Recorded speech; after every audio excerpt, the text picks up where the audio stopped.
Magandang araw po, welcome po sa aking channel, Love9 TV. Patalasasan po, meron po ba kayong mga properties na napapabayaan or non-performing assets? Plan nyo ibenta, pero wala kayong oras sa pagbenta nito. Kung ito'y pagkakatiwala nyo po sa amin, tawag lang po kayo sa aking numero, usap po tayo, gawin ko po ng video for free. Yes, libre po, wala po kayong babayaran. Tutulungan pa namin kayong mabenta ang inyong property. Kami na po bala sa marketing, sa boosting or paid ads. Even sa tripping, hindi na po kayo mapapagod sa pag-entertain ng mga buyers. Kami na po bala sa lahat. Tawag lang po kayo. Nandito po tayo ngayon sa isang exclusive subdivision dito sa Tagaytay, kung saan kumpleto din po ang mga amenities gaya ng basketball court, tennis court, parks and playgrounds, swimming pool, at meron pong 24 hours security. Ito pong bagong video presentation natin ay isang brand new 3-story house and lot na fully furnished. May lot area po ito na 248 square meters at may floor area na 180 square meters.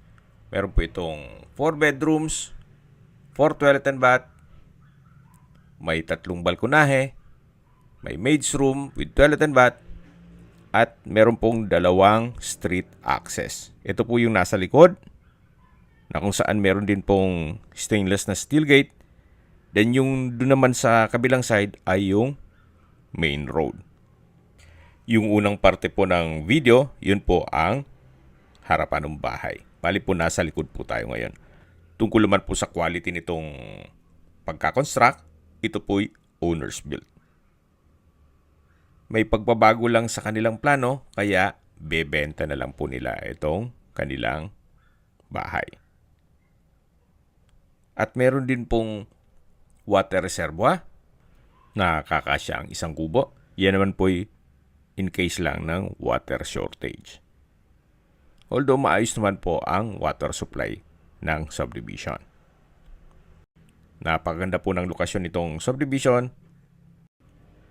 Malapit po sa lahat ng mga business establishments at nasa mataas na lugar. Ang estimated elevation above sea level ay 2,034 feet.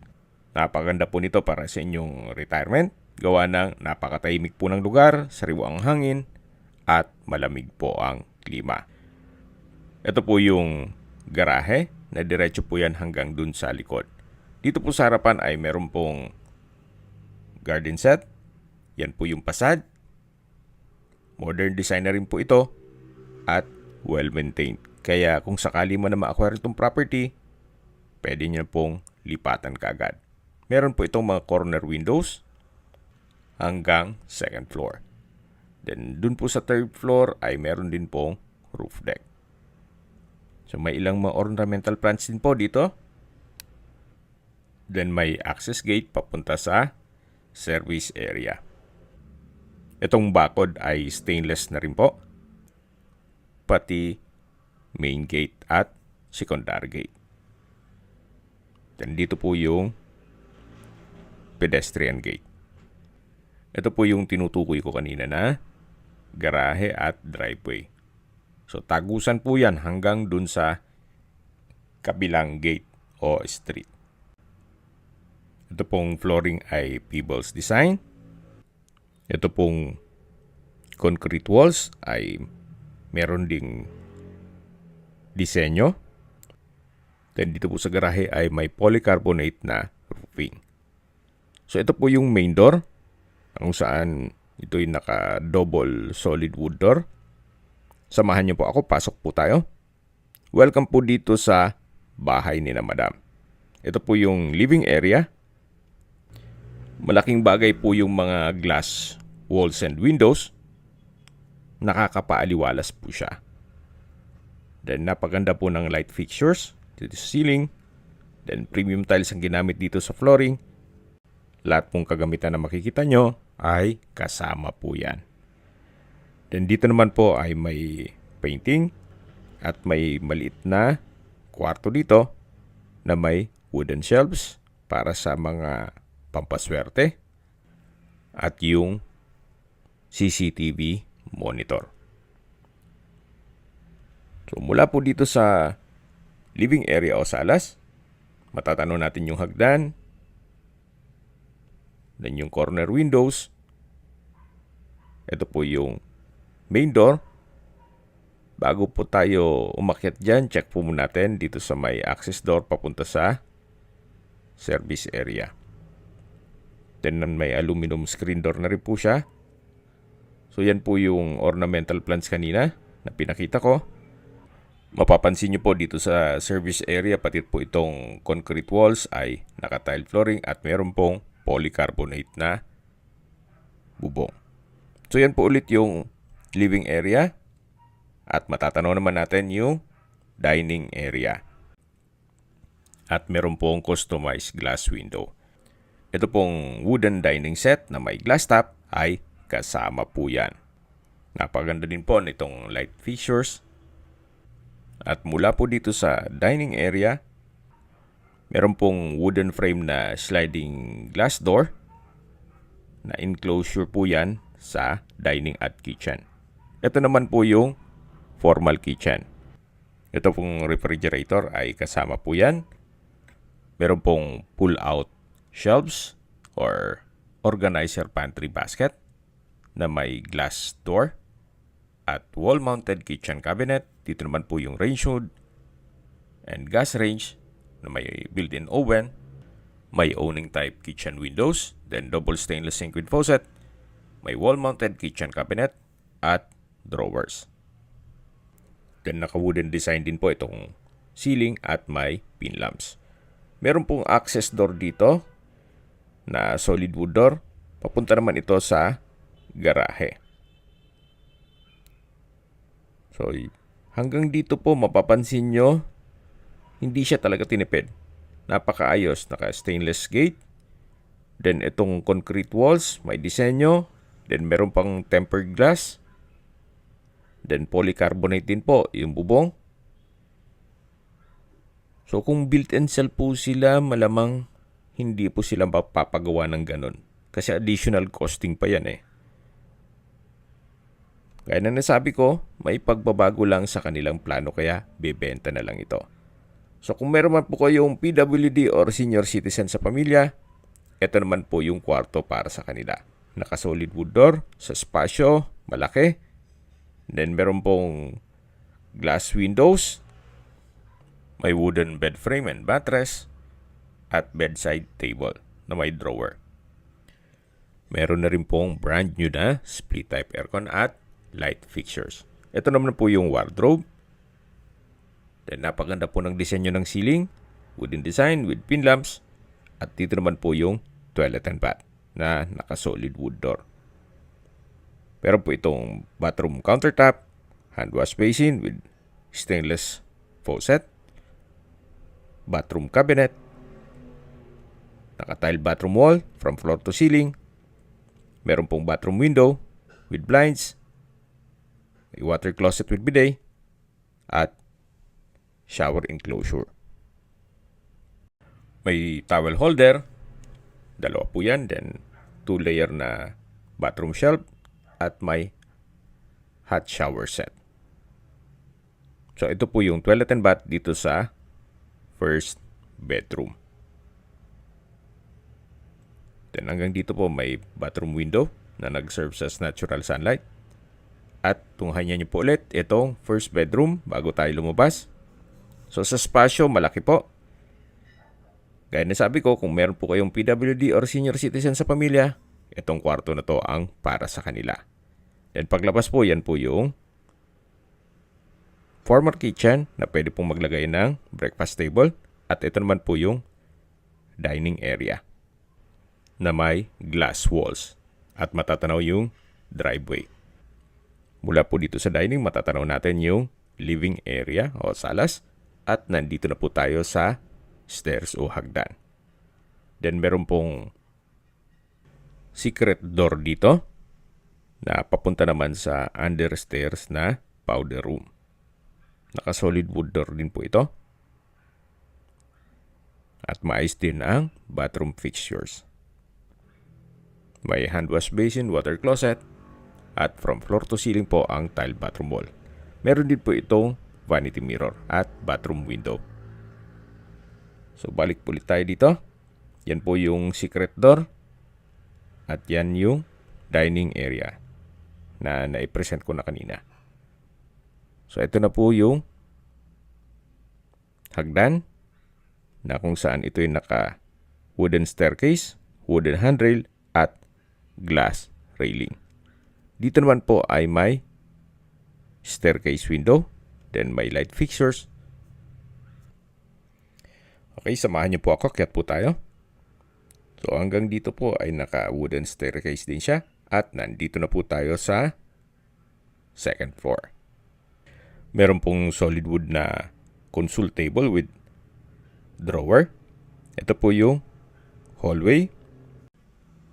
Okay, check po natin itong master bedroom with adjoining sitting room.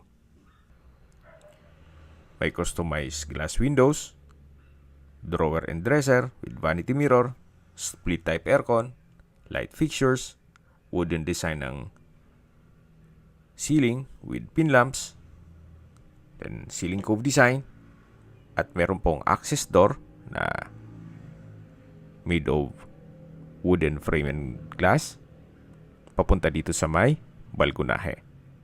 At mula po dito, tunghayin nyo po, napaganda ng tanawin. Yan po ang inyong magiging kapitbahay. Napakatahimik po ng lugar. At syempre, hindi mawawala ang malamig na klima dito sa Tagaytay. So yan po yung polycarbonate na roofing. Sa baba po niyan yung service area. Balik po ulit tayo dito sa adjoining sitting room na parte po ito ng master bedroom. So dito na po tayo sa mismong kwarto. Napakalaki po ng espasyo. Then meron pong mga wardrobe. May bed frame and mattress. Wooden design itong flooring at ceiling. Then may LED light fixtures. So kompleto na rin po. At may customized glass windows na nakakapaaliwalas din. Ito naman po yung another access door papunta sa pangalawang balkonahe. Naka-tile flooring, stainless din ang railing. At mula naman dito yung kabilang side ng property o bahay. Yan po yung customized glass windows, then wardrobe. Ito yung bed frame with mattress. At check na natin itong toilet and bath na naka-solid wood door din po ito. So may bathroom countertop, hand wash basin, vanity mirror, bathroom cabinet, stainless faucet, then bathroom window with blinds, water closet with bidet. From floor to ceiling po ang tile bathroom wall. At ito po yung shower enclosure na may stainless towel rack, then hot shower set at overhead shower. So ito po ang toilet and bath ng master bedroom. At paglabas po natin dito, yung adjoining sitting room. Maganda ring tawagin natin itong master suite with adjoining room. Anyway, i-correct nyo na lang ako kung mali po o tama yan. So, lalabas na po tayo dito. At balik tayo dito sa may hallway. Then, yung hagdan, mamaya, akit tayo dyan. Ito naman po yung pangatlong kwarto na naka-solid wood door. Then, malaki ang espasyo. May wardrobe, may bed frame and mattress. Premium tiles ang ginamit sa flooring. May pin lamps. Then, split type aircon. May wardrobe at customized glass windows. Then, dito po sa dulo ay yung toilet and bath na naka-solid wood door. So, halos same setup lang to itong mga banyo nila. May bathroom countertop, bathroom cabinet, hand wash basin, then stainless faucet. At from floor to ceiling ang tile bathroom wall. May water closet with bidet. Then, bathroom window. Ito yung shower enclosure. May wall-mounted stainless towel rack. at hot shower set. So halos same design lang po nung ibang banyo na naikutan na natin. May inverter split type aircon na rin po. At meron din po itong access sa balkonahe na naka wooden frame glass door. So naka tiled flooring, then stainless din po ang railing. Yan po yung main road at marami na rin pong nakatira dito sa subdivision.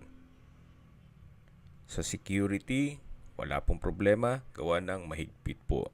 Kaya safe na safe po kayo dito. So hanggang dito po ang balkonahe. Sa baba po nito ay yung garahe o driveway na tagusan naman papunta dun sa kabilang street. At yan po yung polycarbonate roofing dun sa garahe. So babalik po ulit tayo dito sa loob. Yan po yung access din dun sa kabilang kwarto. So balik po ulit dito sa pangatlong kwarto. Tunghayin nyo po ulit bago tayo lumabas. Naka-customized glass windows, bed frame and mattress, wardrobe, split type aircon. So ito po ang third bedroom. Then dito naman sa kabila yung fourth bedroom. Naka-solid wood door at mas malaki po ang espasyo nito.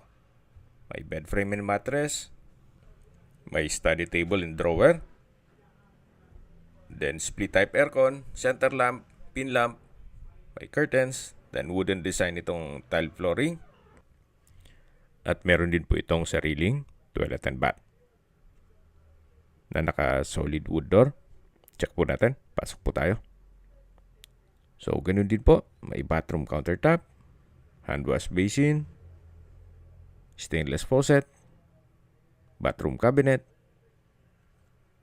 then vanity mirror, water closet with bidet. Then from floor to ceiling po ang tile bathroom wall. Then may wall-mounted glass shelves. At ito naman po yung shower enclosure na may hot shower set. Then bathroom window at may jacuzzi. So ito po yung toilet and bath ng fourth bedroom. So lalabas na po tayo. At tunghayin niyo po ulit bago tayo lumabas. Pero meron po itong access door na same design nung isang pintuan dun sa kabilang kwarto. At bago tayo lumabas ay meron pong dalawang wardrobe. So combination po ito ng wooden frame and glass door. So yan po yung kabilang kwarto. At umikot na tayo dito kanina. Yan po yung pangatlong kwarto. At babalik po tayo dito sa fourth bedroom o pang-apat na kwarto. Mas malaki po ito. Then may mga customized glass windows. At kompleto na rin po. So lalabas po tayo dito. Yan yung pangalang kwarto. Naikutan natin yan. Sa dulo yung master bedroom.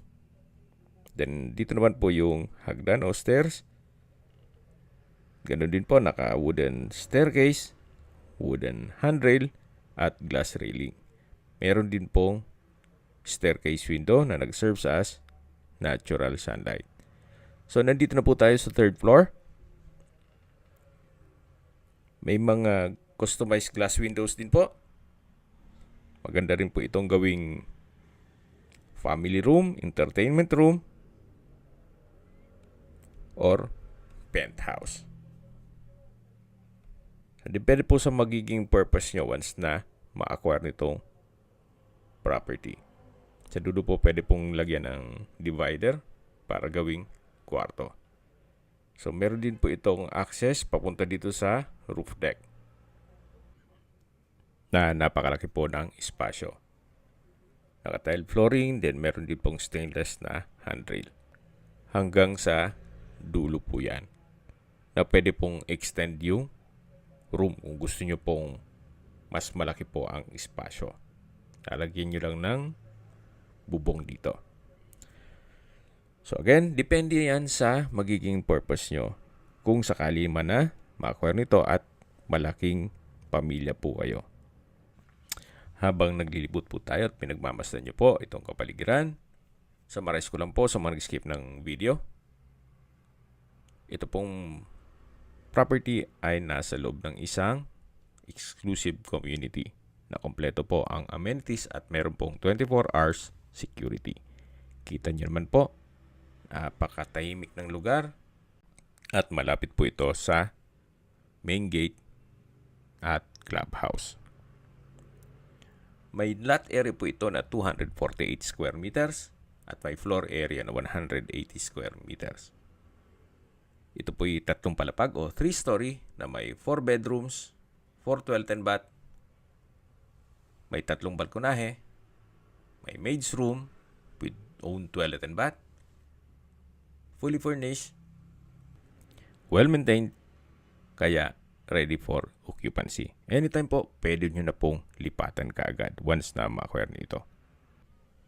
Then meron pong 2 street access at 2 stainless gate.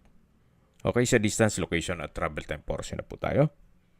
Mula po sa Mendez Crossing, ang distance is 800 meters at ang travel time is 3 minutes. Mula naman po sa Twin Lakes, ang distance is 8 kilometers at ang travel time is 15 minutes.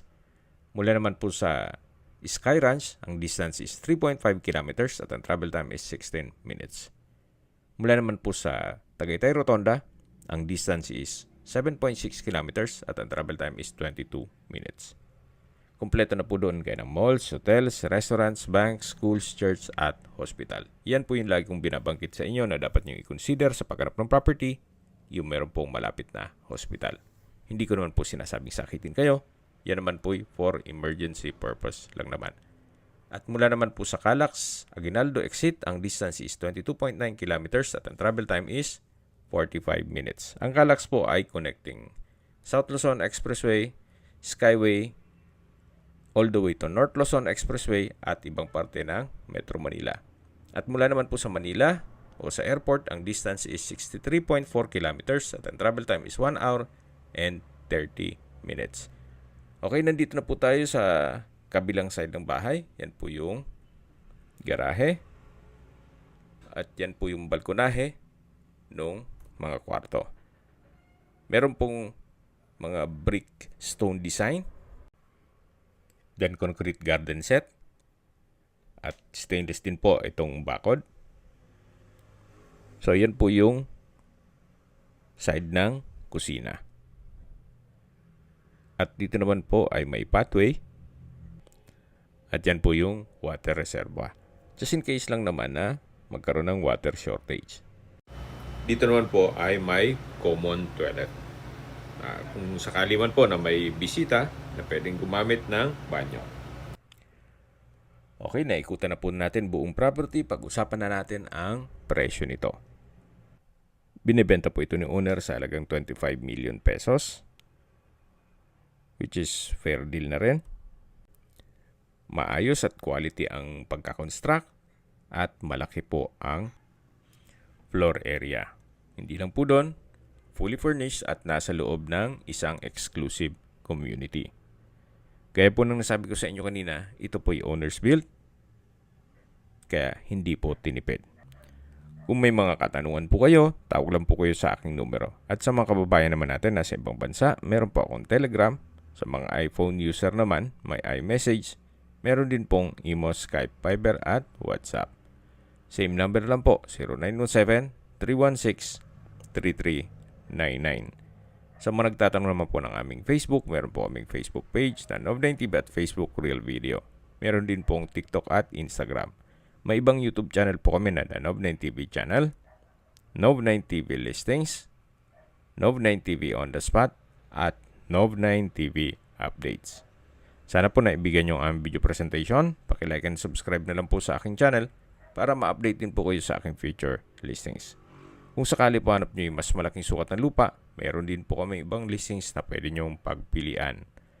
Huwag po kayo makatubiling tumawag sa amin, then let us know your budget para malaman namin kung anong property pwede namin i-alok sa inyo. Sa lahat pong viewer, subscriber at nagtiwala po sa amin, salamat po sa suporta. Ingat po kayo lagi at yung pamilya.